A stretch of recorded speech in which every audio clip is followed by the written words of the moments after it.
Hey, thank you very much for inviting me to come speak to you current MBA students. Thank you to Jamie, Professor Boyne, Carol, Cambria for arranging this discussion. I know it's been quite the adjustment for me and my company during this pandemic. So I'm sure the transition to studying from home has not been easy. So to you students, stick with it. This is just a challenge, which means that it might take a little more hard to overcome, but you got this. So I do know that staying positive is definitely the best thing that we can do during this time. So I'm looking forward to offering advice to you guys during this difficult job market. So a little about me. I'm born and raised in San Diego. I attended Cal Poly San Luis Obispo for my undergraduate degree.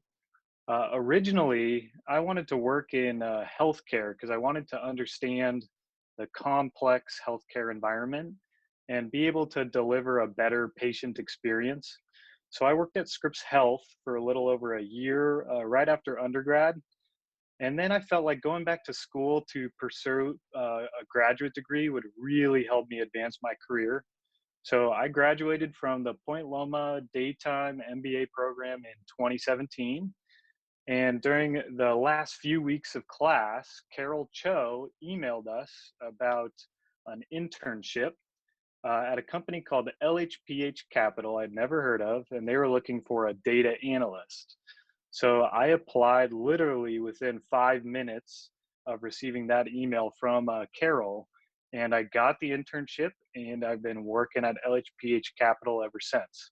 So I am now AVP of Business Development and Operations at LHPH, and we are a specialty finance company that lends to the subprime auto space. So again, thank you very much for having me, and I'll toss you to the next panelist. Thank you, Kevin. Quay, do you want to go ahead? Yeah, certainly. Hey, everyone. How's it going? My name is Quay Snyder. A little bit about myself. I went to Point Loma for undergrad. Am I coming through clear on your end, Cambria? Yes. Cool. It's a little choppy on mine. But anyway, so I went to Point Loma for undergrad and graduated in 2014. Loved the program, had various internships while I was pursuing my business degree there. And then I decided, I didn't really know what I wanted to do after I graduated. So I decided to do the one-year MBA program, daytime program, participated in that. And, you know, really, really loved it, and found a job with Booz Allen shortly after, about 5 months after. What Booz Allen does, we're a management consulting firm, primarily in the Department of Defense or government sector, though we do some commercial stuff. But my primary client is the Department of the Navy, and I support the engineering division of NAVWAR. I can go into more detail here as we share my career path in a little bit, but that's a little background about Booz Allen. And yeah, I'm just excited to be here, and thanks for kind of coordinating all this, Cambria and team. Super excited to talk to all the MBA people. Thank you for joining us, Quay. Christina? Hi, my name is Christina. I went to San Diego State for my bachelor's. I actually got it in public health with a focus on healthcare management. I had thought I wanted to go into healthcare management. So directly after that, went into the one-year MBA. Just graduated last year in August. And I ended up actually at Viasat, which is completely opposite of healthcare. We're a communications company. We launch and build satellites. I'm in the maritime division, so basically we focus on connectivity all over the water.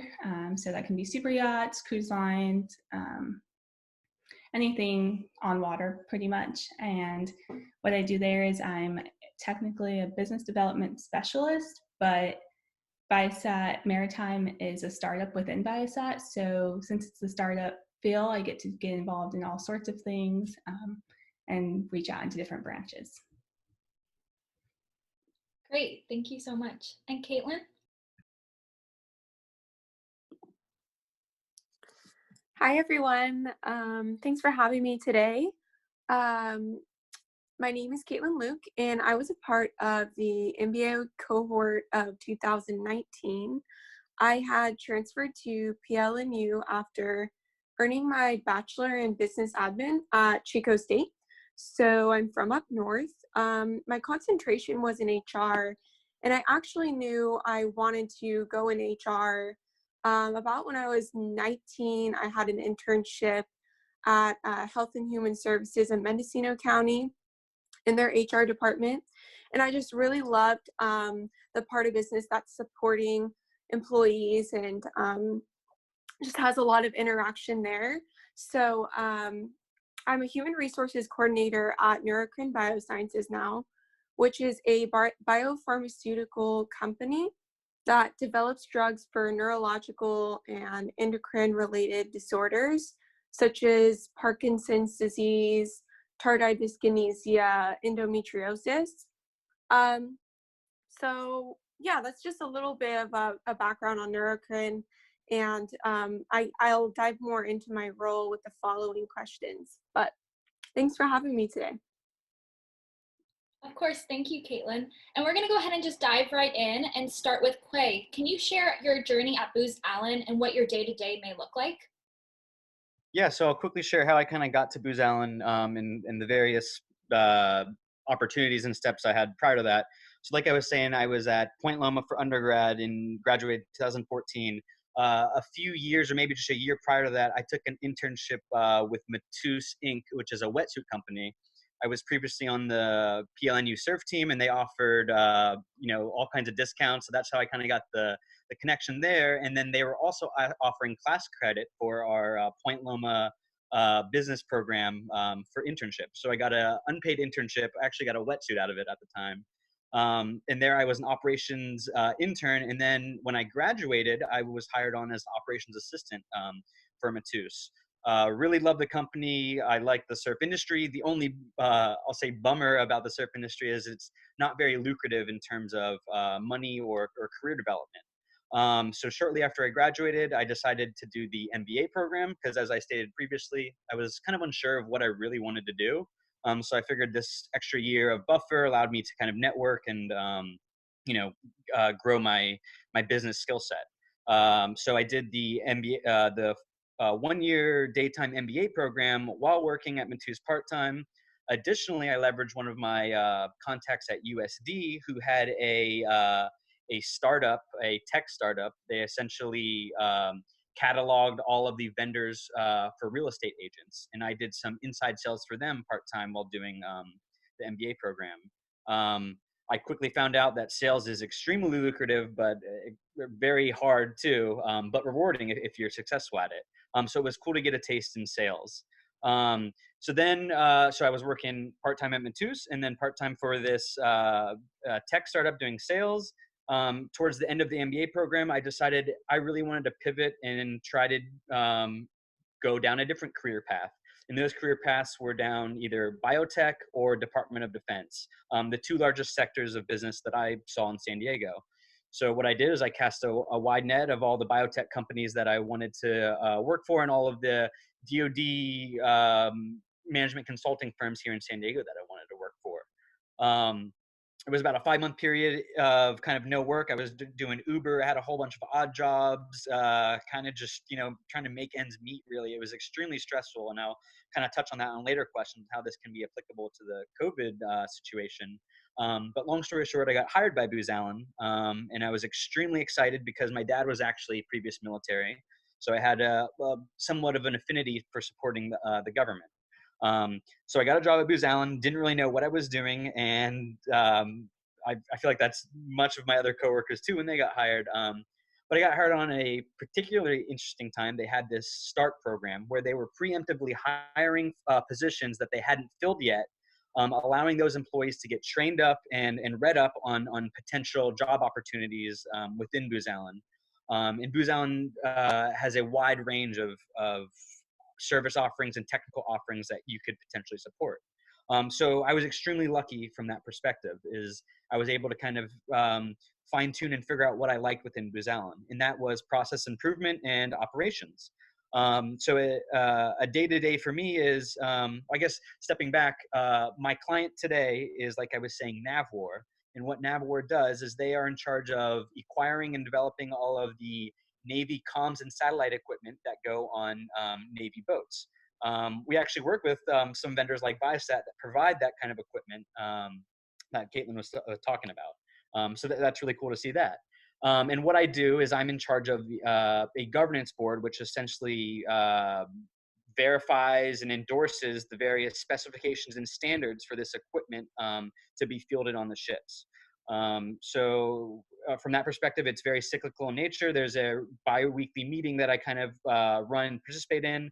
So there's a lot of kind of reoccurring tasks there. But then on top of that, from a day-to-day, there's a lot of stuff, I call them fires that we put out. The various division heads kind of asking me for stuff, data calls, hey, Quay, what's the latest analytics on this capability? Or Quay, what are all my employees doing for this effort? Can you give me a status on that? I'm kind of the middleman or jackknife, kind of doing whatever it is that you need me to do. And that is, in a nutshell, management consulting. Is I'm adding value to any process or organization that needs it. So that's kind of a day-to-day to me. Happy to answer kind of any questions, but I'll trying to keep it relatively short. So back to you, Cambria. Thank you, Quay. No, that's so insightful too, just to show your perspective in one field of the many dynamic fields and jobs that we do have in San Diego, especially when it comes to management consultant partnering with military. We're going to kind of shift and go over to Caitlin for a moment. Caitlin works in human resources. So do you mind kind of talking us through what your field might look like during COVID and how you guys are adapting from a human resources perspective? Sure, yeah. So I work in human resources, particularly learning and development. This is also called talent management. And it's basically, I coordinate offerings for our professional career and leadership development. You could view these buckets as professional development would be any kind of skills, knowledge, abilities that people could generally pick up, like project management, for example. It's usable by various people. Career development is specific to your career path and your individual planning and your executing of career goals. And then leadership development is basically just the offerings that we have for our leadership. And it teaches them about our leadership philosophy, how to successfully manage people. So that's a little bit about the area that I am particularly in. In terms of our adoption, we used to conduct courses in person, and now it's all turned virtual. So one thing I've learned from that is just being flexible and pivoting when you can't take a certain pathway. You have to think of a way around it, and being resourceful is one of my biggest takeaways. I'd say it'll be, that can be applied to anyone in any role, is that you have to be resourceful when you have a problem that needs solving. So I can't really speak to talent ac in human resources, although I know that we are still continuing hiring. We do still have summer interns that will be working remotely. I think some of this has come to a slow, but it will speed up and pick up again. I'm not sure exactly if you'd be interested in hearing about what our recruiters would recommend in terms of applying for jobs. And this isn't just at Neurocrin, but in general. A lot of them had recommended to me previously that, you should reach out to recruiters. You should apply, because you will be told no. I'm sure some of you have been applied for something and been told no at times, and this will happen in your life, but it's that one yes that will get you into a position and, could totally change that pathway that you're, trying to create. So I would definitely recommend just in terms of resilience, just keep applying and staying positive. That is a big one.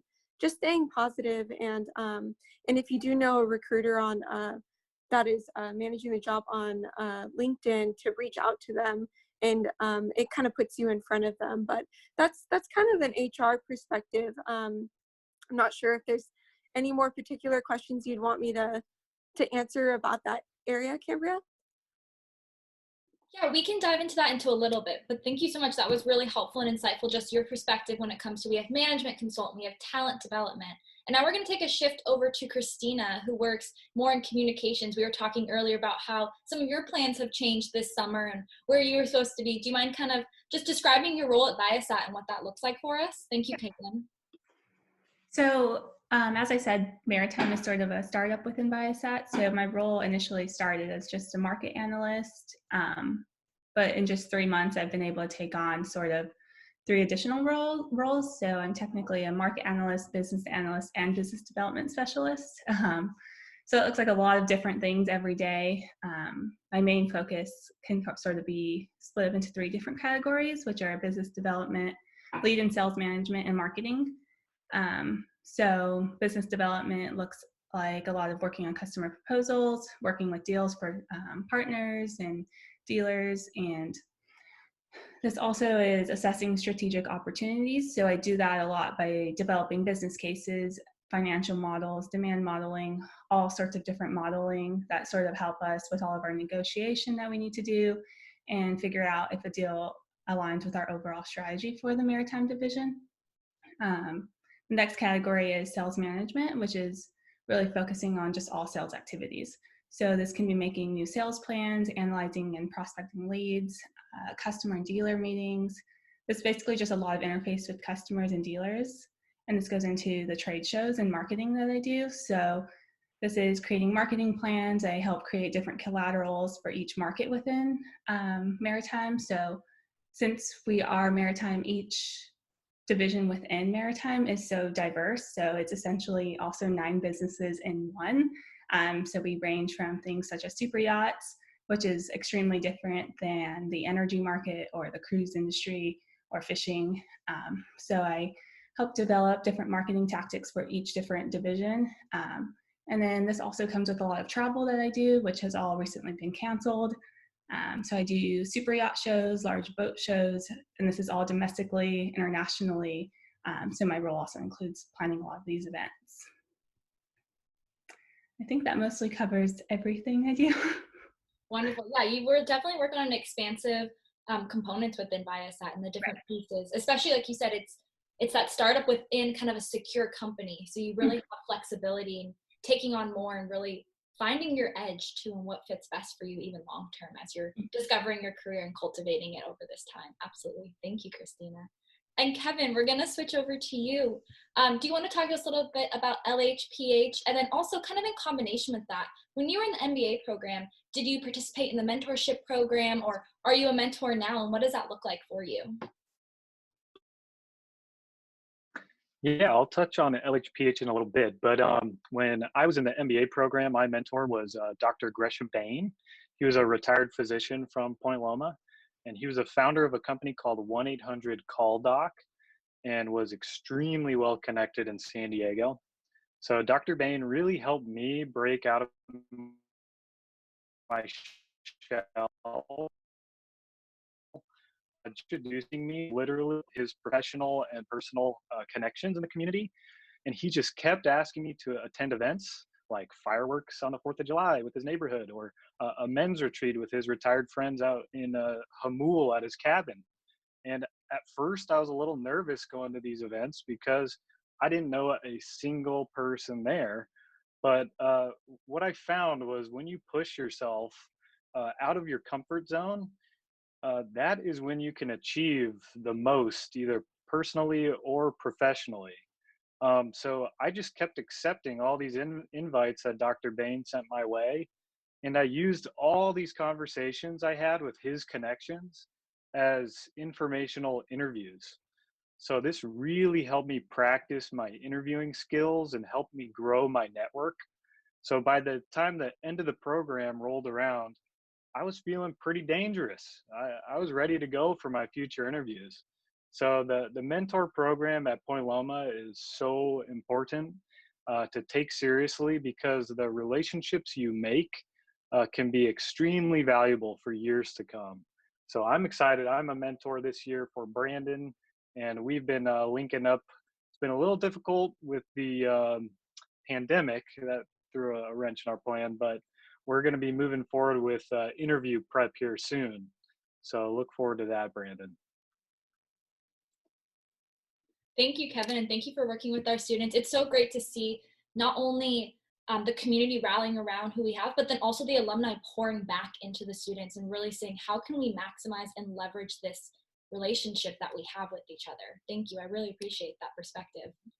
We're going to kind of shift over to talking about the difficult job market. Quay, earlier you mentioned your experiences finding a job. Can you kind of talk about your experience and how that might compare to this season that we are in right now with COVID? Yeah, certainly. So it was very difficult for me to find a job, and I cannot imagine what these students are going through right now trying to find a job in the pandemic. So I think feeling sorry for you is the wrong term, but I feel you in a sense of it's going to take some hard work, but I think you got this. So my tips for like career advice for finding a job is leverage your network. Put yourself out there, make it easy for recruiters to find you. I'm a huge advocate for LinkedIn, though I'm not really drinking my own Kool-Aid because I have some out of date stuff there. But make sure your LinkedIn is up to date. Put all the information that you have about on your resume on LinkedIn. Don't hide that data. Make it easy for recruiters to find you. Find what you're doing. Find those buzzwords that they're looking for. LinkedIn is fully searchable for these recruiters, and it's a powerful tool that you should be using. I would also say utilize the PLNU resources that you have here. When I was in the MBA program, I went in, I think they called it like the Student Center at the time or something, and I went in and got my resume all redone. I found some new contacts to work with. Jose Munoz, which I don't think he's at PLNU anymore, but he was a great resource for points of contact for me. And PLNU has an abundant source of resources for you guys to leverage. So highly recommend that. I'd also advocate for informational interviews with any jobs or people that you think you might enjoy doing, or being employed under. People love talking about themselves and love sharing their experiences, and I think that's a good way to kind of get your foot in the door or say, hey, I'm interested in this. And a lot of these times, information interviews can be up with high up execs or CEOs at companies, which is a great, network to start building. Also, we kind of touched on this earlier. I would say be ready to get declined. You're going to get a lot of no's. That's just the kind of nature of the game. And I would say keep your head up.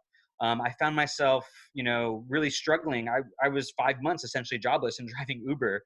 And I was in, I would say, a state of depression at times. And I really had to kind of pick myself up and just keep digging. And what I would focus on is I would do 2 applications a day. I would do a tailored cover letter, tailored resume, and then also spend about an hour or so networking on LinkedIn, trying to find POCs that I might know.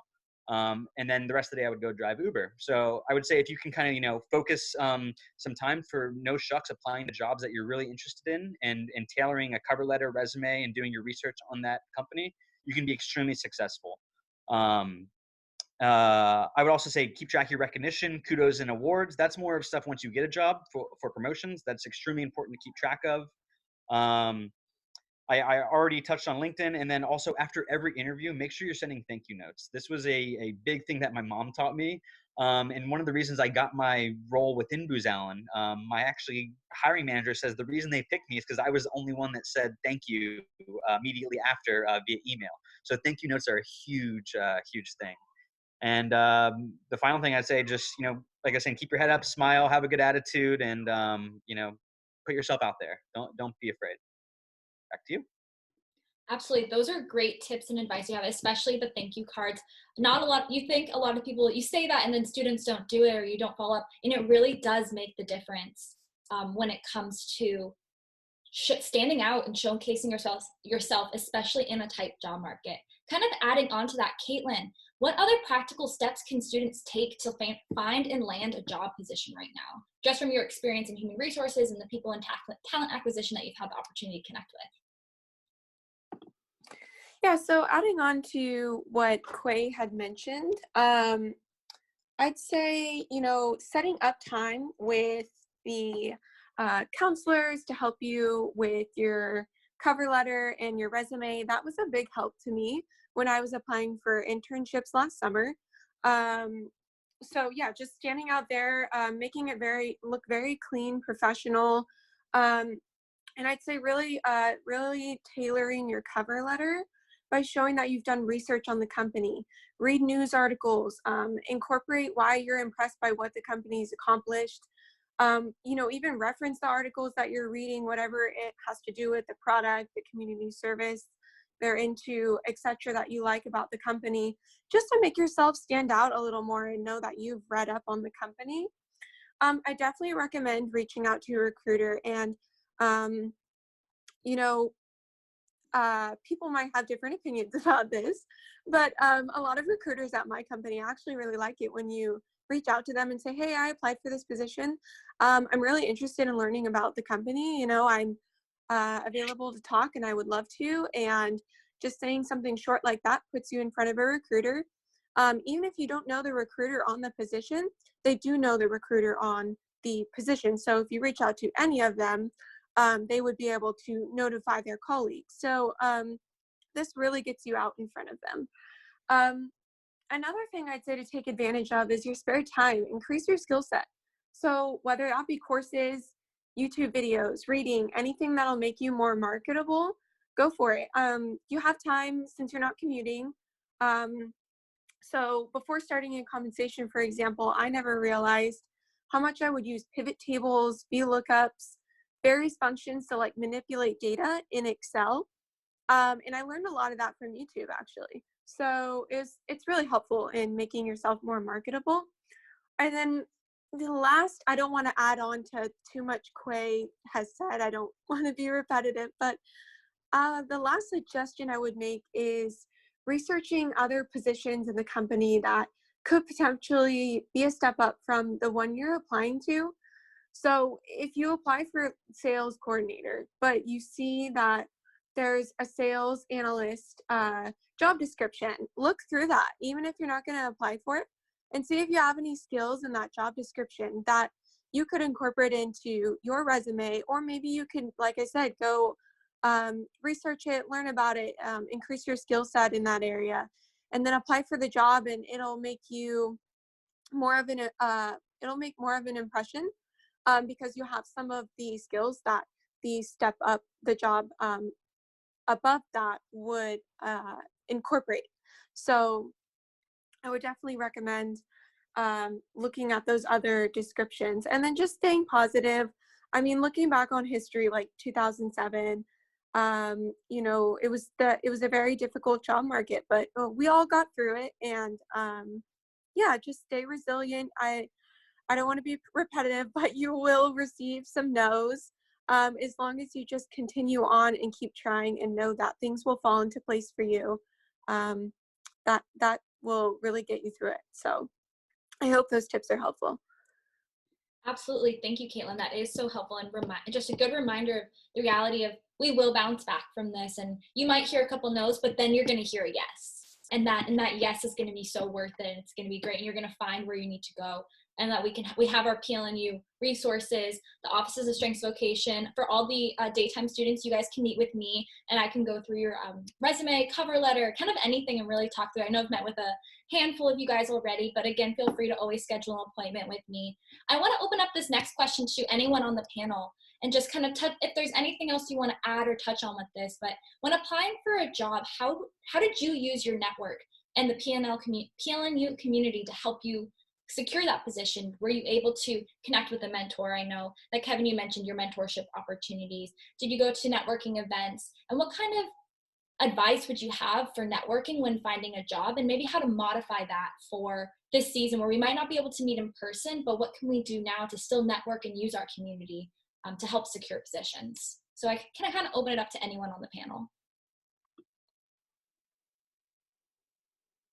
I am happy to try and answer that because I actually had some experience leveraging a Point Loma, uh, point of contact or network to find out more info about my job. So prior to applying to Booz Allen, what I did is I did a LinkedIn search, PLNU alumni, and then Booz Allen. And sure enough, I found Andrew Reger, who I believe graduated in 2011. He actually didn't have an MBA, so he was able to solidify a job at Booz Allen without an MBA. So that was impressive to hear, and it was extremely, extremely helpful to talk to him prior to tailoring my cover letter and resume. And then luckily I got a in-person interview or whatever. So it was extremely helpful just to nail down kind of like just how the company works, a little background about it, some of the jargon they use and buzzwords, which are extremely useful for your resume. A lot of these larger companies, they essentially put your resume through a scanner machine that hits on specific buzzwords because they get so many applications. That's the only way to vet resumes. So it was awesome to kind of get that insight from Andrew prior to kind of doing that. And then additionally, just having candid conversations about what to expect with Booz Allen. Is this something I really want to do? And yeah, it was extremely helpful. So I'll end it at that.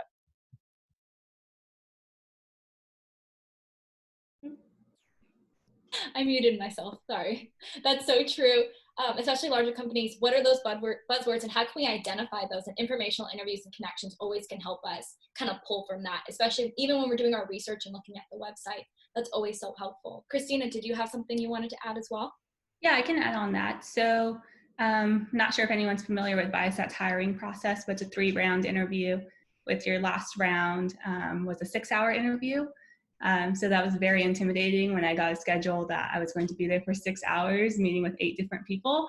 So I was able to leverage all of my network. I was able to find PLNU alum, other professional networking I've done, and get feedback of how that interview goes. And it helped ease that nerve because I had no idea what to expect for a 6-hour interview.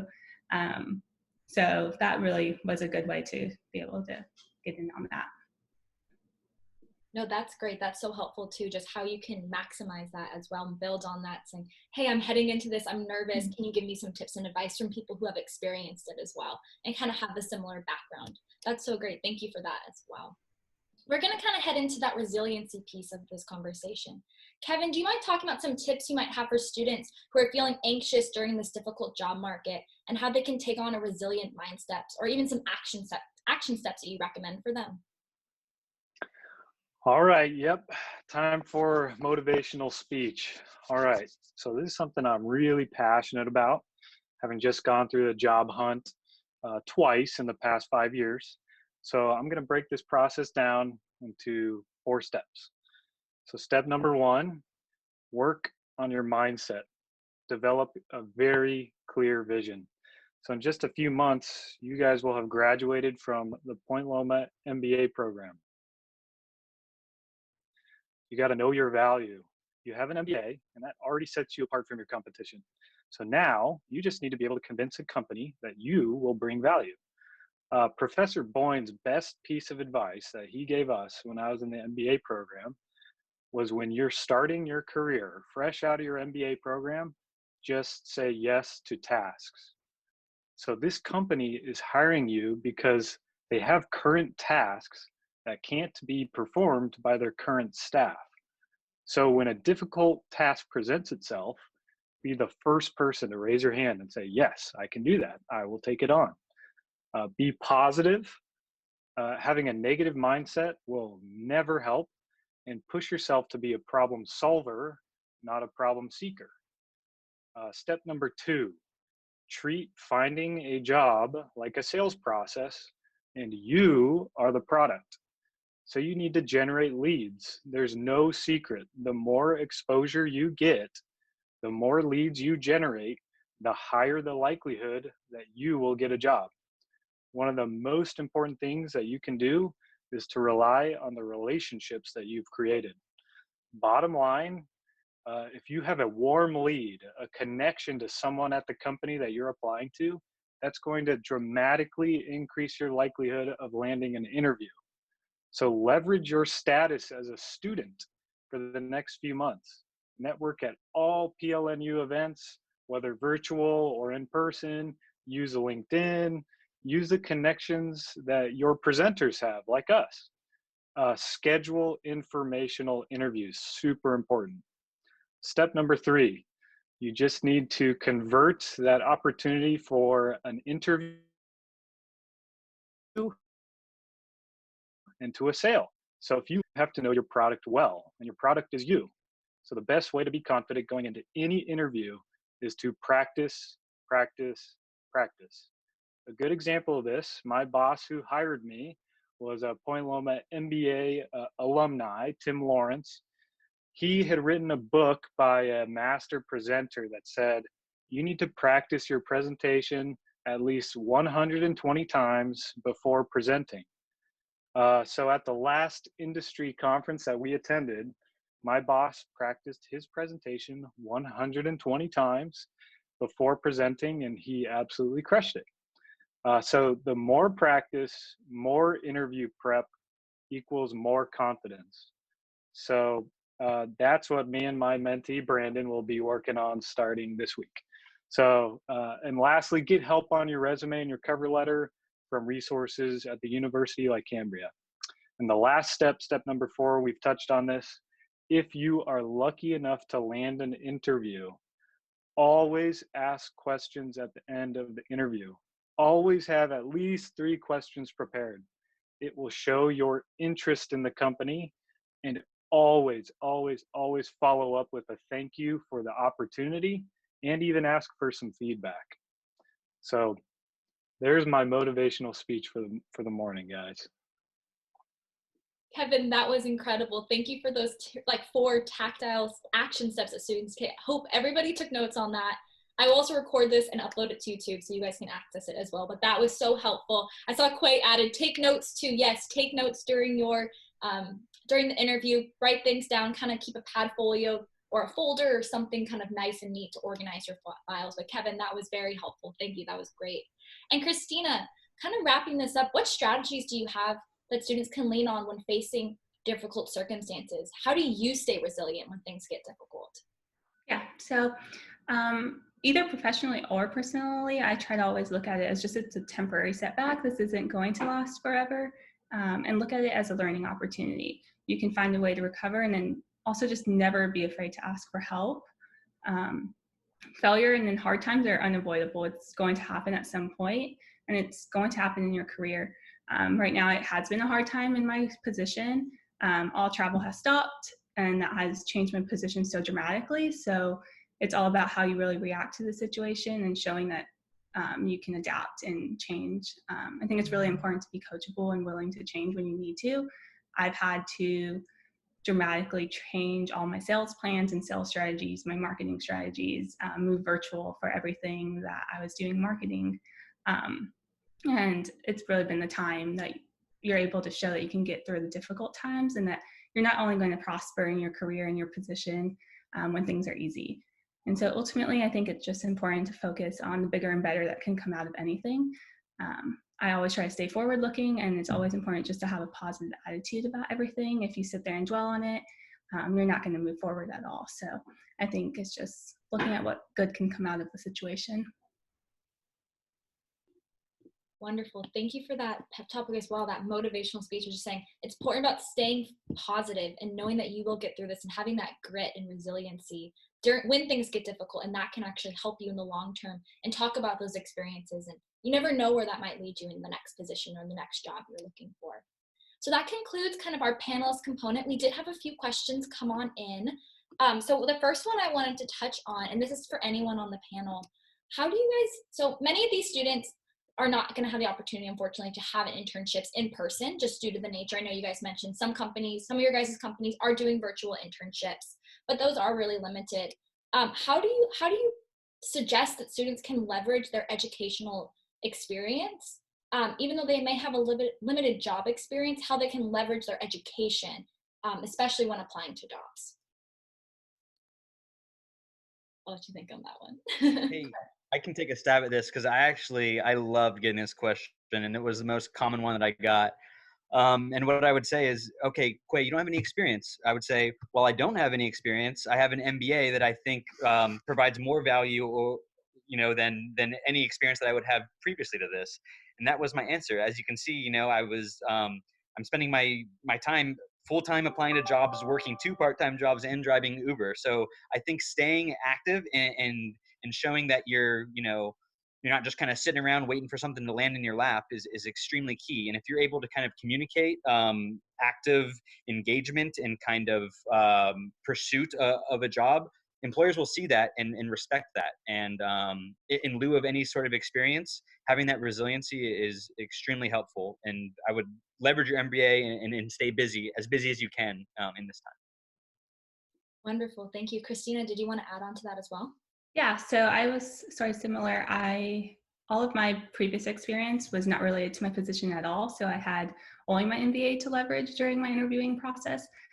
So I brought up a lot of stuff I learned in classes, and I was able to show I had a diverse background of marketing, finance, and I was able to bring more to the team and take on different type of roles, especially for the startup type of position. Excellent. That's great. I hope that answered that question. I know, Michael, you asked that. Kevin or Caitlin, do you guys want to touch on that as well? I would just recommend definitely, and maybe this is an obvious one, but keep your textbooks. So I would recommend purchasing them so you can keep them afterwards, because I still go into my textbooks. Change management, that is something that will, definitely happen during your career. I was on this large job architecture project, and that involved a lot of change management. So those 8 steps to Cotter, that really came in handy. And at the time when I was learning about it, I was just wondering, will you have the opportunity to use this? And the answer is yes. You will definitely think about some of those models even in your textbooks and want to go, look back at them. And also my training and development textbook from when I concentrated in human resources, I go back and reference that all the time and incorporate it into my work. So I would definitely recommend keeping all of those. Wonderful. Thank you. That's so helpful as well. Just always having that reference to go back on, whether that be your notes, your notebook, where you never know when something might come up. They're like, oh, I remember learning about that. What's the best way to implement this? Or what's the strategy I can use for this? And that's always so helpful to keep that in your back pocket as well. And that's definitely something you have an edge on other students and other potential employees and interviewees over them. So absolutely. That concludes our question. Oh, Kevin, did you want to add to it? I just had one thing along the same vein. Michael, if you have deliverables that you had from maybe like a final project for one of your classes, say like, I remember we had a big one in like marketing. And if you had like just an executive summary, that if you had an in-person interview, you printed that puppy out, brought it with you, and were ready to go over an executive summary, even though they didn't ask you to bring this as a deliverable or an example of your work, you brought it anyways.